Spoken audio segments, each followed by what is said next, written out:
Every smartphone manufacturer, Samsung inclusive, produces smartphones based on three classes. We have the mid-range device, flagships, and entry-level device. This is the Samsung Galaxy A04, a brother to the Samsung Galaxy A04s and the Samsung Galaxy A04e. All three devices belong to the entry-level market, with which are mostly for people who are not heavy users. In today's video, we are going to be looking at the Samsung Galaxy A04. So, make we talk, Charlie. As stated earlier, the Samsung Galaxy A04 is an entry-level device. It's made for the entry-level market, which means that the people or the target market for this particular device are people who are not heavy users. People who would just randomly want to make some calls or basically just have some text messages on WhatsApp or even normal text messages and not do so much. The Samsung Galaxy A04 comes with a plastic design or a plastic build in general. It has a plastic frame and a plastic back, which is more of a fingerprint magnet. On the front is a glass front which houses the Infinity V display, as Samsung calls it. Now, the Infinity V, with the V housing the 5 megapixel selfie camera we will be getting into in a bit. I watched a video with an unboxing for this device and I realized a lot of people were asking if this device comes with a fingerprint scanner. Unfortunately, it doesn't. What it has instead is Face ID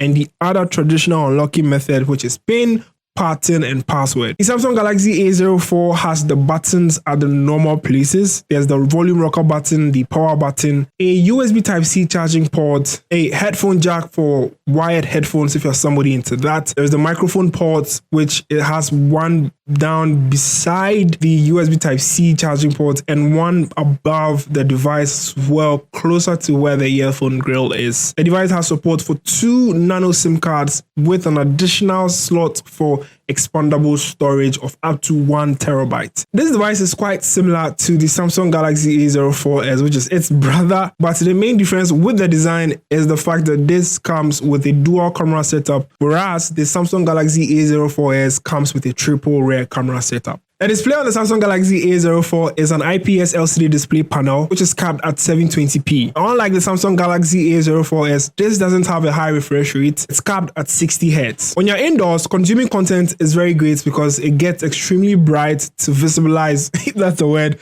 most of the things on the screen. Consuming content is nothing but the best. Even though it's an LCD panel, I still enjoy consuming content on the Samsung Galaxy A04. When it comes to performance, the Galaxy A04 is powered by MediaTek's Helio P35 processor, which is an entry-level chipset for entry-level devices. It comes coupled with 3 gigs of RAM and 4 gigabytes of RAM, together with 32, 64, and 128 gigabytes of internal storage. I did witness some minimal stutter and lags when setting up the device afresh, but after setting it up, I got an update with which I updated to, and I haven't witnessed that stutter and lag any longer. I also went ahead with the help of RAM Plus to bump it up with an additional 4 gigs of RAM, and in total I have 7 gigs of RAM on this device, which holds up pretty well. Although I will ask that you lower expectations for this device because it wasn't made for people who are into high performing devices. So people who are into making phone calls, doing some light internet browsing, and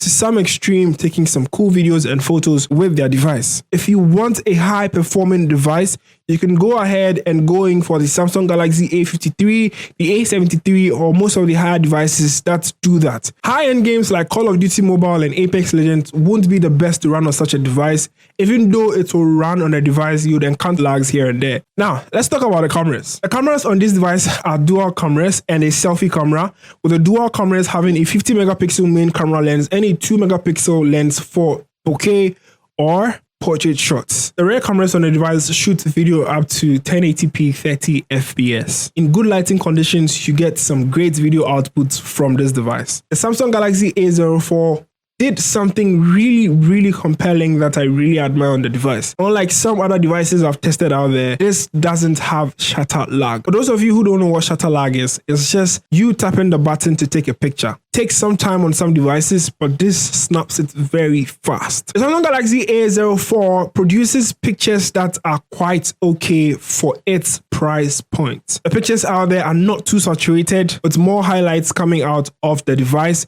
in terms of video and images. The main powerhouse on this device is the battery, which is one department that does extremely well on the device, capped at 5,000 milliamp hour. If you're somebody who is not a power user, the battery on there is very great. It comes supported with the USB Type-C fast charging, which does extremely well to help support the device to power it up with some level of fast charging, which is capped at 15 watts. I'm DELPPY, and this is my review for the Samsung Galaxy A04.